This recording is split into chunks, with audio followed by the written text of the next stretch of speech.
정부가 서비스 산업 강화를 통해 일자리를 늘리겠다는 의지를 밝혔습니다.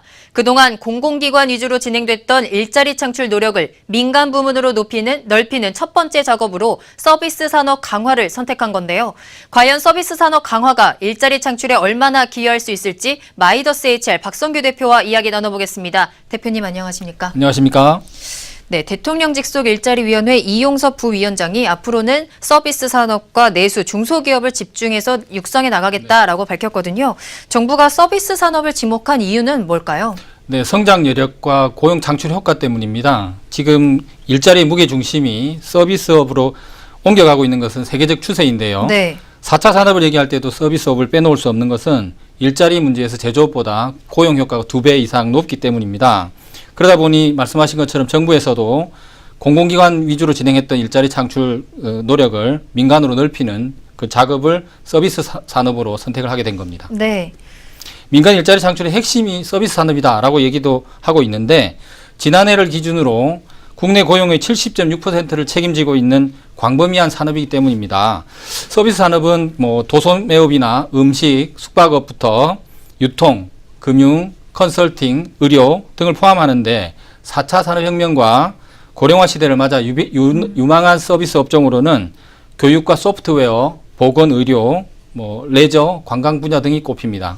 네, 서비스 분야의 취업 유발 계수가 다른 업종들보다 더 높다라는 얘기도 있던데요. 어떻습니까? 네, 일정 금액을 투자했을 때 일자리가 몇 명 생기는가를 보는 계수를 취업 유발 계수라고 합니다. 네. 10억 원당 서비스 산업의 취업 유발 계수는 2014년 기준으로 17.3명입니다. 그러니까 10억 원을 투자를 했을 때 17명 정도가 그렇죠. 취업을 한다라는 말씀이시죠? 정도. 네. 네. 제조업은 8.8명이나 중소기업은 9.7명, 대기업은 5.5명. 네. 이보다 2배 이상 높은 거죠. 네. 문제는 이런 취업 유발 개수가 10년 가까이 하락세에 있다는 겁니다. 선진 경제에서는 공통적으로 제조업보다는 제조업 고용 비중은 좀 줄어드는 추세고 서비스업의 고용 비중이 높아지고 있다라는 추세가 나오고 있거든요. 네. OECD 국가들과 비교를 했을 때 국내 서비스업 고용 비중은 어떻습니까?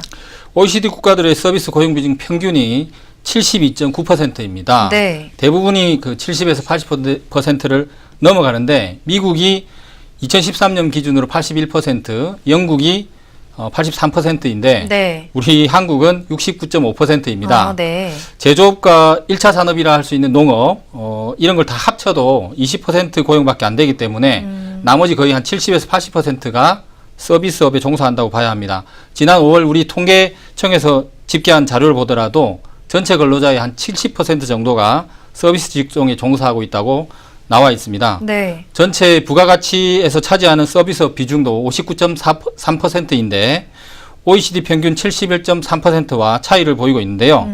이마저도 2005년부터 59%대로 10년째 제자리입니다. 미국과 영국에 비교를 해본다면 아직 서비스업을 더 늘려야 되는 여지가 있는 상황이군요. 네. 그런데 더 심각한 문제는 서비스업의 노동 생산성이 제조업의 절반에도 미치지 못한다라는 거라고 하던데요. 어떻습니까? 네. 서비스업의 노동 생산성은 2013년 기준 OECD 평균의 80% 수준으로 네. 전체 26개국 중 21위로 최하위 수준입니다. 그렇군요. 네. 해외투자은행의 2016년 10월 보고서에 따르면 우리나라의 제조업 대비 서비스업 생산성이 45% 수준에 그치는 것으로 분석됐는데요. 네. 이는 경제협력개발기구 평균인 90%의 절반밖에 안 되는 수치입니다. 네. 서비스 업종의 생산성은 부동산, 금융, 보험을 제외하면 모두 제조업보다 낮은 상태인데요. 네. 제조업에서 서비스업으로 노동인력이 1% 이동할 경우 노동 생산성은 0.75%포인트 하락하는 것으로 추정됐습니다. 네.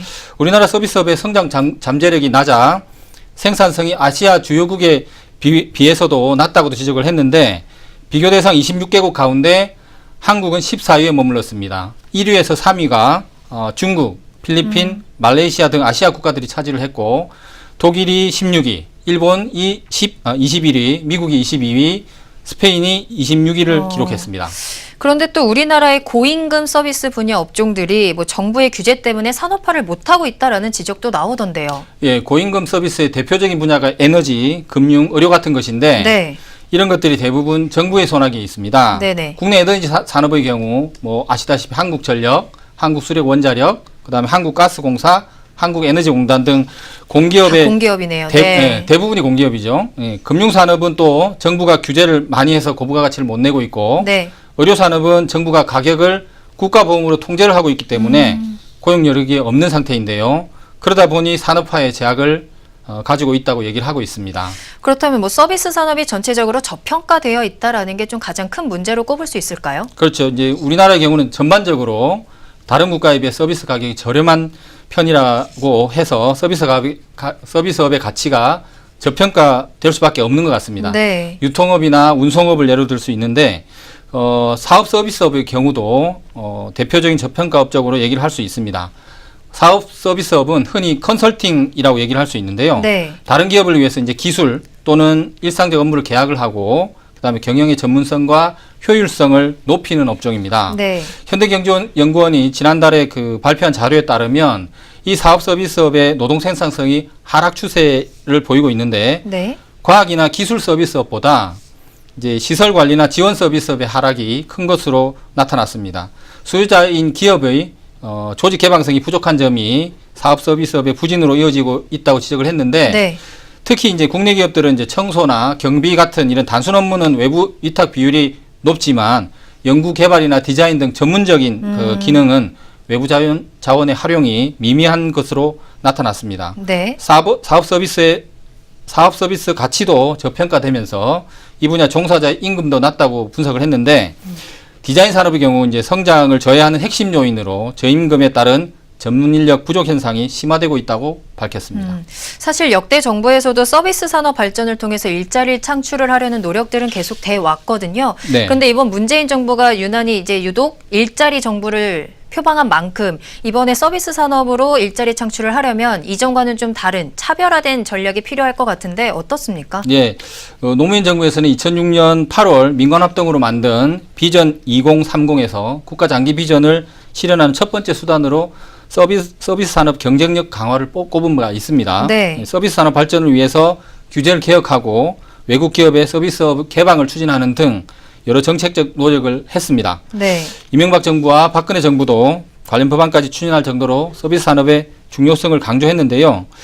이전 정부들에서 추진한 서비스 산업 발전 기본법은 서비스 기업의 금융과 세제 혜택을 주고 창업과 해외 진출까지 종합적으로 지원하는 내용이었습니다. 네. 2011년부터 경제 활성화 법안으로 추진됐으나 의료 민영화 논란에 발목을 잡혀서 국회에 수년째 계류돼 있습니다. 그렇군요.